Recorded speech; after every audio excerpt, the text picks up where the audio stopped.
Madame, Monsieur, bonjour et bienvenue sur ce plateau spécial de Gabon 24 consacré à l'annonce faite ce jour par le Centre gabonais des élections qui a introduit une réforme actant le bulletin unique pour l'élection présidentielle et législative du 26 août prochain. Pour en parler, nous recevons sur ce plateau Monsieur Michel Philippe Nzé, il est acteur politique, membre du Parti démocratique gabonais. Et à côté de lui, Francis Edgar Simamba. Messieurs, bonsoir et bienvenue. Bonsoir. Avant que de commenter cette actualité, je vous propose de regarder cette conférence de presse animée par le président du Centre gabonais des élections, Michel Stéphane Bonda. Le Centre gabonais des élections, après avoir examiné plusieurs options possibles qui se présentaient, a arrêté le principe d'un bulletin unique combinant l'élection du président de la République et l'élection des députés à l'Assemblée nationale, relevant toutes les deux d'un scrutin uninominal et d'un bulletin distinct pour l'élection des membres des conseils municipaux et des conseils départementaux, relevant quant à elle d'un scrutin de liste à la proportionnelle.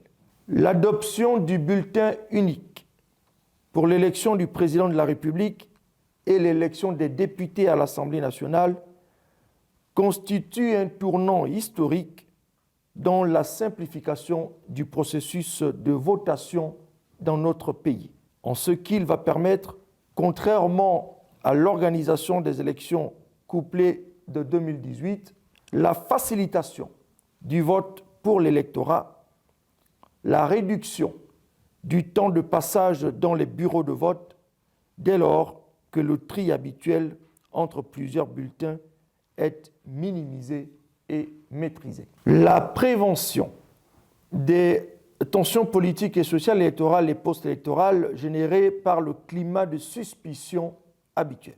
La réduction des contraintes budgétaires et des coûts élevés liés à la démocratie pluraliste, multipartiste. La facilitation des actes des scrutateurs électoraux, notamment lors du dépouillement qui permettent, en l'occurrence, de décompter en même temps les résultats des candidats à l'élection du président de la République et celles des députés à l'Assemblée nationale et des membres des conseils départementaux et des conseils municipaux.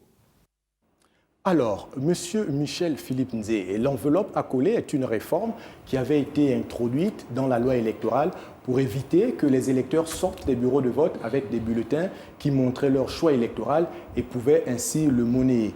Qu'est-ce qui posait problème finalement pour aboutir à cette réforme? Je suppose quand même que le CGE qui agit là, en l'occurrence, en fonction sur la base des dispositions de la loi qui lui confère cette capacité-là. Je signale que les attributions et les prérogatives du CGE actuel qui succèdent au CENAP, à la CNI dans les années 90, ces prérogatives disposent que le CGE a la capacité, la possibilité d'adapter la loi électorale à des contraintes liées à des circonstances comme celles auxquelles nous sommes aujourd'hui confrontés. Lesquelles? La question de la fluidité des opérations de vote. Toujours est-il que si le CGE a estimé que la question de l'enveloppe à coller pose problème justement dans l'exigence de fluidité qui permettrait donc à un grand nombre d'électeurs de pouvoir exprimer leur choix, je pense que cela correspond à une difficulté que le CGE a dû détecter et pour répondre donc à cette contrainte-là, a dû certainement ôter cette exigence de l'enveloppe à coller. Je pense que l'enveloppe à coller avait aussi également une importance, mais à partir du moment où ces enveloppes-là ne sont pas sorties, ne sortent pas du bureau de vote, je ne pense pas que ça peut représenter un problème en termes de transparence électorale. Alors, Monsieur Francis Edgar Simamba, vous êtes analyste politique, vous suivez avec attention donc l'évolution de ce processus électoral. Quelles peuvent être les implications finalement de ce bulletin de vote unique pour la présidentielle et les législatives? D'abord, il faut rapidement souligner en filigrane que ce soit le code électoral actuel, ce n'est ni l'invention ni l'émanation du CGE, du Centre gabonais des élections, encore moins celui de l'exécutif. D'accord? Vous devez comprendre que ce code électoral-là est le résultat de plusieurs tractations politiques. La toute dernière, c'est celle de la concertation politique qui a réuni, il n'y a pas très longtemps, les partis politiques de la majorité sur l'opposition. En réalité, on comprend bien qu'ici, c'est les acteurs politiques eux-mêmes qui fixent les règles du jeu. Et que le CGE, en tant qu'organe, d'accord, a juste la lourde responsabilité de trouver des adaptations qui tiennent au contexte politique. Ça, c'est une chose. Et aussi rappeler que oui, il y a forcément des implications. La première implication, c'est déjà réduire le temps, d'accord? Si on restait dans le scénario où il y a 3 urnes, ça aurait conduit à chaque électeur de pouvoir faire 3 tours dans un bureau de vote. Or là, on a 2 urnes. Une urne, vous avez un bulletin unique pour le candidat à la présidentielle et son candidat à la députation. Je pense que même en termes de logistique, c'est beaucoup plus fluide. On gagne un gain en temps. Il y a la réduction, la simplification des opérations de vote. Et nous savons tous qu'au Gabon, l'élection se passe en un jour. Je pense que l'autre enjeu aussi, c'est de permettre à tous les Gabonais de pouvoir exprimer leur choix. Vous l'avez dit, hein, vous avez rappelé que le Centre gabonais des élections est composé à parité, majorité et opposition. Oui, la loi électorale date d'avant la mise en place de ce bureau du CGE, mais c'est quand même eux qui sont à l'initiative de cette réforme. Eux, de façon en gestion administrative, mais M. Michel Philippe Nzé, on a vu qu'une frange de l'opposition est montée au créneau pour dénoncer cette réforme. Or, entre-temps, la preuve a été apportée qu'il s'agit bel et bien d'une proposition qui avait été faite à l'intérieur de certains mémorandums. Est-ce que ce n'est pas un peu une façon finalement de se déjuger cette opposition? Non, je ne crois pas. Je crois que l'objectif de l'opposition a été de trouver une formule qui les favorise. Or, le CGE ne doit pas agir dans l'intérêt d'un camp. Il faut trancher en fonction de l'intérêt général qui tienne compte justement de la nécessité d'assurer une certaine fluidité dans les opérations de vote. Vous avez parlé tout à l'heure de l'enveloppe à coller. Mais il est évident que ça va alléger le travail des scrutateurs également, de ceux qui vont, des dépouilleurs, ceux qui vont dépouiller le Comment, monsieur Michel Philippe? Mais parce qu'il y avait un risque évident qui tient au fait que quand le nombre de bulletins non validés par l'électeur ne figure pas dans l'enveloppe à coller, le vote est annulé. Le vote était annulé, de facto. À partir du moment où s'il y a 15 candidats à l'élection présidentielle et que vous validez un choix et qu'on ne retrouve pas dans l'enveloppe à coller 14 bulletins de vote correspondant aux autres candidats que vous n'avez pas validés, mais si on en trouve 13, si on en trouve 12, ben, le vote est annulé. Mais Monsieur Michel... Je pense que, et puis décompter tous ces bulletins non validés dans l'enveloppe à coller représente un temps de travail qui alourdit encore un peu plus les opérations post-électorales. Monsieur Michel Philippe, le travail qui est la responsabilité du Centre gabonais des élections, on constate finalement que pour la présidentielle et pour les législatives, il y aura un bulletin unique pour les partis qui ont un candidat à l'élection présidentielle. Et il y aura certainement des bulletins pour des candidats indépendants ou pour les partis politiques qui n'ont pas de candidat à l'élection présidentielle. Est-ce à dire que pour les électeurs qui voudront voter pour un candidat à l'élection présidentielle, il devra de facto voter également pour le député de cette circonscription? Vous savez, il faut remonter un peu plus loin pour répondre à cette question. Le système démocratique gabonais est fondé sur les partis politiques. C'est une démocratie multipartite. Ce sont les partis politiques qui animent la vie politique nationale. Par conséquent, on a tendance, le législateur donne la primauté aux partis politiques dans les différentes élections. Cela revient à dire qu'au jour d'aujourd'hui, on n'enferme pas l'électeur, on ne l'oblige pas à voter et pour le président et pour son candidat à la députation. Mais à partir du moment où on vote pour le président, il va de soi qu'on a fait un choix de le faire accompagner du député qu'il a choisi pour l'accompagner dans la circonscription considérée. C'est contradictoire quand même de voir quelqu'un qui voterait pour le président de la République, mais qui vote oui pour le président de la République et qui vote non pour le candidat que lui, le président de la République, lui présente sur un ticket. Donc, il y a quand même un souci, une exigence de cohérence un peu dans tout cela qui doit être interrogée. Et je pense qu'à partir du moment où les candidats de partis politiques qui n'ont pas présenté de candidat à l'élection présidentielle, les partis politiques qui ne présentent pas de candidat à l'élection présidentielle, leurs bulletins, les bulletins de leurs candidats aux législatives sont bien présents. De même que les indépendants. Donc, en fait, on sait aussi que ce n'est pas dans toutes les circonscriptions qu'il y a des candidats indépendants ou des candidats relevant de partis qui n'ont pas de candidat à l'élection présidentielle. Je pense que sur combien 144 ou 143 sièges de députés, je crois que sur ces 143 sièges, il n'y a pas autant d'indépendants, ni de partis politiques qui n'ont pas de candidat à l'élection présidentielle. Ce sont des cas marginaux. Mais retenons quand même que le CGE a fait en sorte que tous ceux qui manifestent l'envie de se présenter ou de présenter une candidature aux différentes élections, tout cela, leur envie, leur volonté a été respectée dans l'adaptation que le CGE a fait des opérations de vote. Il n'y a pas eu altération de l'expression populaire, de l'expression de chaque Gabonais. Alors, M. Francis Simamba, l'opposition a quand même dénoncé le timing.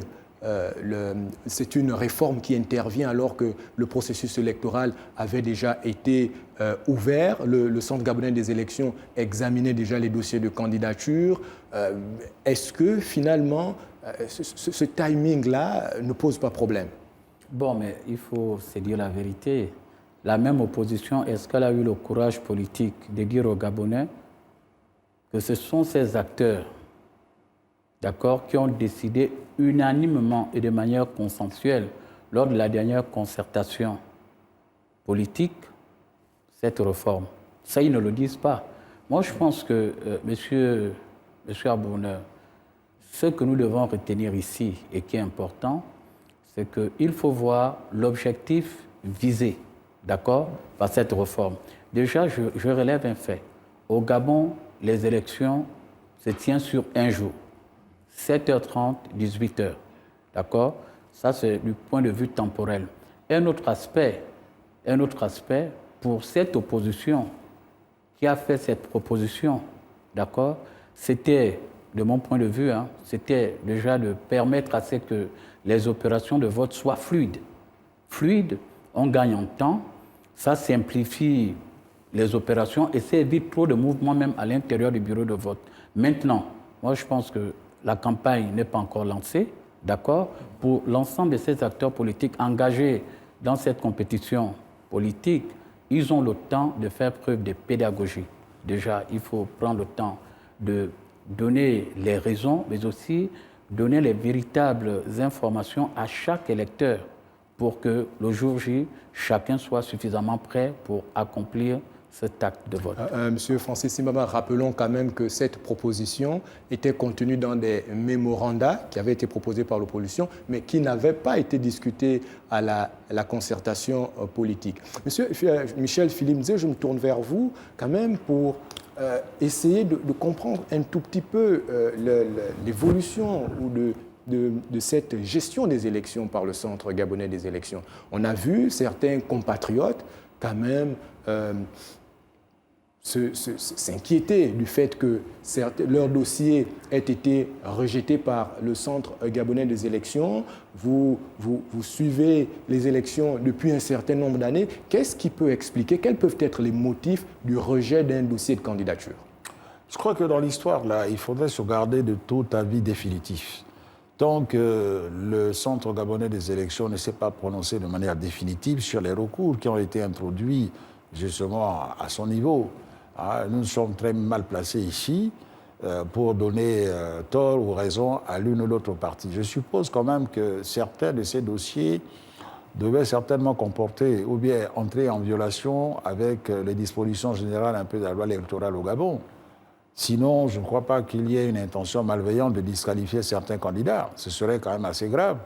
Sinon, je crois quand même qu'il y a encore ce qu'on appelle des possibilités de recours et que le droit sera dit de sorte qu'aucun candidat, aucun Gabonais ne puisse voir son choix ou bien son expression libre contrariée par une décision arbitraire. Je crois qu'il faut se garder justement de tirer des conclusions hâtives. Donc on comprend bien que voilà, il s'agit là d'un certain nombre de dispositions prises par le Centre gabonais des élections pour aller à des élections au lendemain apaisé, comme le souhaitent les plus hautes autorités de la République. Mais on constate tout de même une frange des acteurs politiques et voire de la société civile qui appellent à une transition politique. Vous, comment le percevez-vous? Écoutez, là, c'est un gros sujet sur lequel je peux me prononcer à titre personnel. Bon, je pense que la transition politique s'impose dans des pays en crise, où les institutions sont bloquées, où les institutions n'interagissent plus et ne fonctionnent plus correctement, et qu'il n'y a aucune autre possibilité que de décréter une transition. En l'occurrence, cet appel de ces acteurs politiques s'apparente plus à un coup d'État institutionnel. C'est un coup d'État déguisé.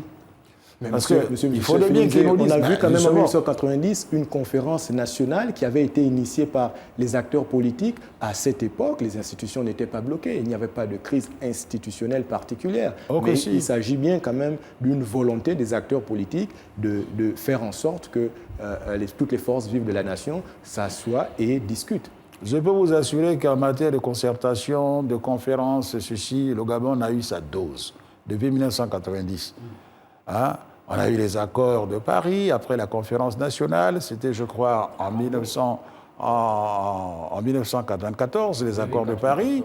Quelques 4 ans après la conférence nationale, il y a eu en 2007 les accords d'Arambo et tout récemment la concertation de Libreville.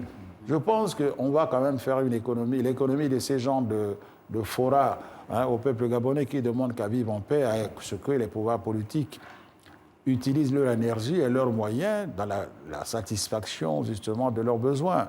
Je ne pense pas qu'au jour d'aujourd'hui, une transition changera quoi que ce soit. Sinon, que tout simplement rebattre les cartes au profit de certaines personnes qui redoutent d'aller aux élections.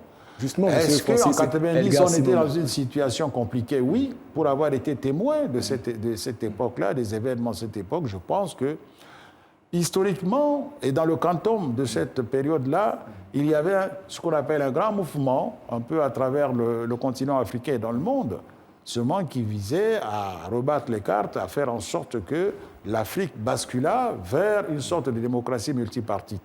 Ce n'était pas tant en interne qu'il fallait trouver les explications, les raisons qui ont amené justement les autorités gabonaises à s'ouvrir à l'idée d'une conférence nationale souveraine. Nous savons tous qu'il y a eu une impulsion au niveau mondial et de manière tout à fait,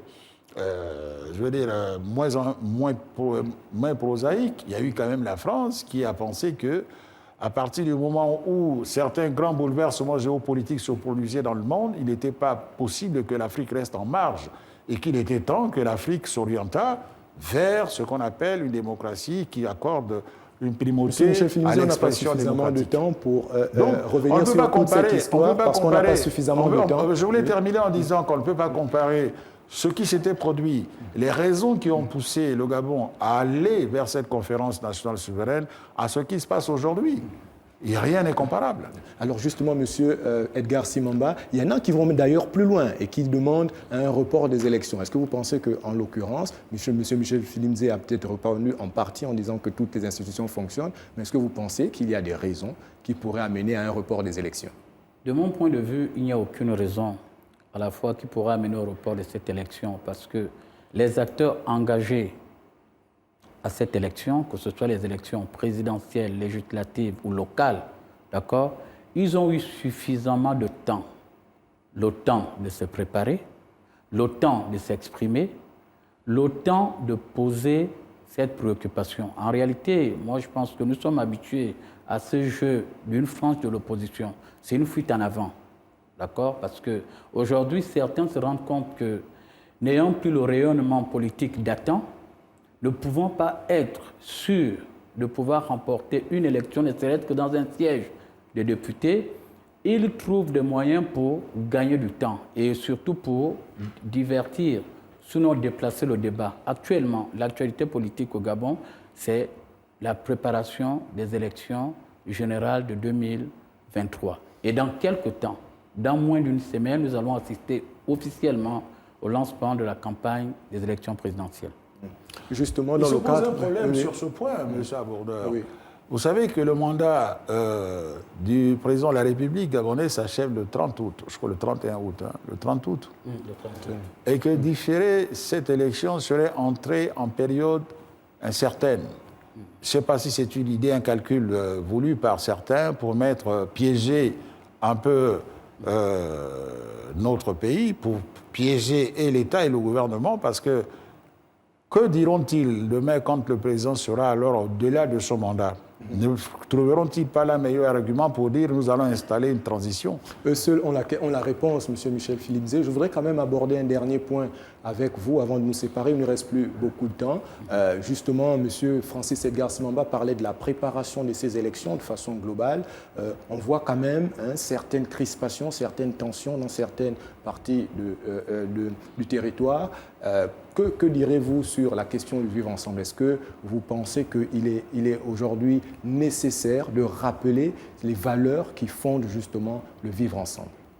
Bon, sur ce point, mon avis est clair. Je pense que pour le moment, ceux qui s'agitent dans tous les sens, qui agitent également des idées porteuses de violence, ce sont ceux qui sont dans l'opposition de la société civile.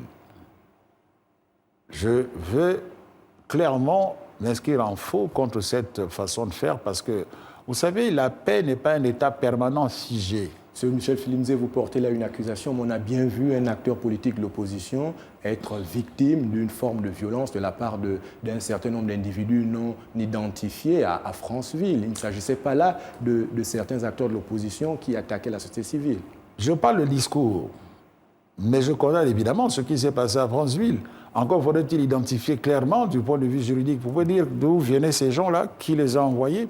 La justice peut y répondre, mais je voudrais également écouter M. Francis Manga sur la question me laisser la ensemble. possibilité, M. Abourdeur, de finir ma phrase, mon idée plutôt. Je suis en train de vous dire que, d'où qu'elles viennent, les responsables politiques et tous ceux qui animent la vie politique au Gabon doivent se sentir investis de l'obligation et de la responsabilité de veiller à ce que ces élections se passent bien dans la paix. Vous partagez cet avis, M. Simamba? Bon, mais déjà dire à tous les acteurs politiques dans leur ensemble qu'il y a une vie après l'élection. Le Gabon vivra après l'élection. C'est-à-dire que, et là j'appelle à l'éthique de responsabilité et de conviction. Responsabilité pourquoi? Chaque acteur sera comptable devant l'histoire. Vous savez, un acteur politique a cette capacité de pouvoir influencer de manière directe sur plusieurs personnes. Mais moi, je pense qu'actuellement, les acteurs gagneraient de part et d'autre, majorité opposition, à tenir un discours d'apaisement, un discours de cohésion, parce que pour moi, la politique est d'abord un combat d'idées et non de personnes. Il y a une précision que vous me permettrez, monsieur Abourdeur. C'est quand même que le CGE n'est pas un organe du parti au pouvoir, le parti du pouvoir. Il est paritaire. Il y a également des opposants qui siègent de plein droit dans ce CGE. Et je suis étonné que chaque fois que l'opposition parle, dénonce les décisions prises par le CGE, il laisse penser aux Gabonais que c'est une CGE PDG, une CGE inféodée par le pouvoir, alors que les représentations au niveau du CGE sont paritaires. C'est égale présence. Par conséquent, ces décisions sont prises, je ne sais pas par quel mode, mais certainement à l'unanimité. S'il passe au vote, c'est que la majorité prend les décisions. Mais si c'est à l'unanimité, c'est que également les représentants de l'opposition valide les décisions qui sont annoncées et qui sont prises par le CGE. On rappelle justement que ces décisions sont prises dans le cadre de plénières qui rassemblent les deux partis, majorité et opposition. Donc, chers téléspectateurs, merci de nous avoir regardés. Nous étions avec M. Francis Edgar Simamba, il est analyste politique, et M. Michel Philippe Nzé, acteur politique, membre du Parti démocratique gabonais. Nous commentions l'annonce faite par le président du Centre gabonais des élections qui a acté le bulletin unique pour les élections présidentielles et législatives et un bulletin distinct pour les élections locales. Merci de nous avoir regardés et à très vite sur Gabon 24.